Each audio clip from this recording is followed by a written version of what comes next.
Praise the Lord. My assignment comes out of John 19:30. When Jesus therefore had received the vinegar, he said, "It is finished," and he bowed his head and gave up the ghost.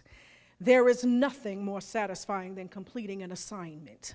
There's nothing more fulfilling than knowing that after it is over, it is all over. Finishing for some might be reason to celebrate, but for others it is a nail-biting experience. Why?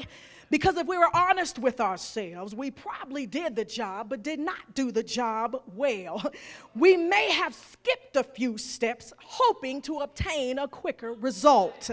In other words, you may have skipped A just to go straight to Z. But if you want to do your job right, then you will have to know what your assignment is. Jesus finds himself in Luke 4 standing in the synagogue where he revisits his assignment, and it reads as follows: "The Spirit of the Lord is upon me, because he hath anointed me to preach the gospel to the poor. He hath sent me to heal the brokenhearted, to preach deliverance to the captives, and recovering of the sight to the blind, to set at liberty them that are bruised, and to preach the acceptable year of the Lord." That means not only does he have a certain job to do, he has a certain amount of time to get it done. Not only did he have a certain job to do and a certain amount of time to get it done, he had to do it alone. He has to do it all by himself. There is a place in your calling where your clique, your club, and your crowd cannot come. That means God gives you a life-altering, world-changing assignment, and you will have to be Lone Ranger and Tonto. Now, I need to tell you the last thing you need to understand in order to complete your God-given assignment is you will feel the pressure up underneath this assignment. There is a weight you've got to carry. Don't tell me God called you and everybody loves you. You have no opposition. You have no obstacles. There are no mountains.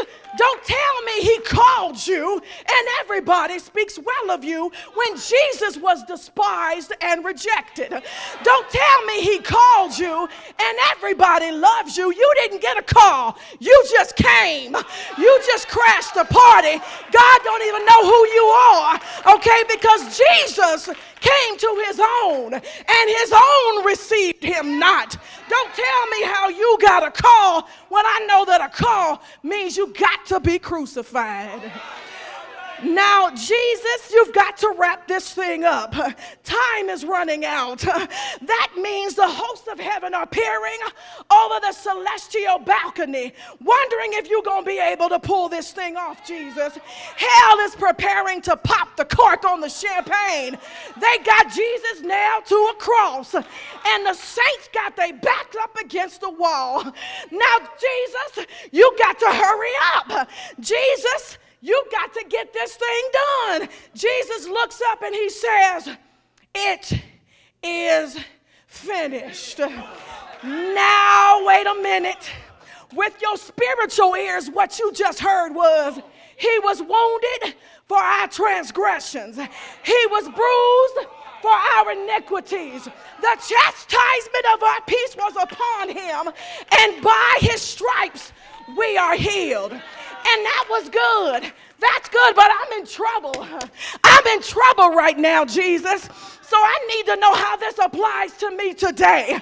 He said, "Terry, it's over." He said, "Jesus, the devil skipped a few steps. He took the elevator instead of making sure he had all his T's crossed." See, because in Isaiah 25, it says that God says that he will swallow up death in victory, and that he will wipe away all tears from off their face. If he's wiping tears, that means I stopped crying. And if he stopped crying, that means I've got no more trouble. And if I don't have that trouble no more, it's over. It's over. That means the sickness is over. That means the problem is over. That means the situation is over. Now let me spiritualize it up for you for a minute. That means weeping may endure for the night, but joy, it's over.